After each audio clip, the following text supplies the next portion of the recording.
चाबी का ताला।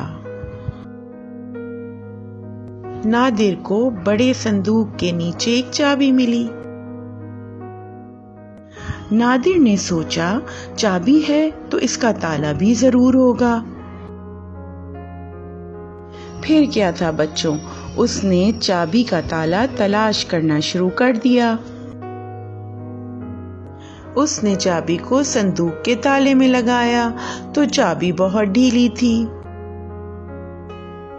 चाबी तो अलमारी में भी नहीं घुसी। जब उसने चाबी को दादी जान की संदूकची में लगाया, अरे वाह, ताला तो खट से खुल गया। आहा, ये तो दादी जान के संदूक की चाबी थी। शुक्रिया बेटा, मैं कब से ये चाबी ढूंढ रही थी।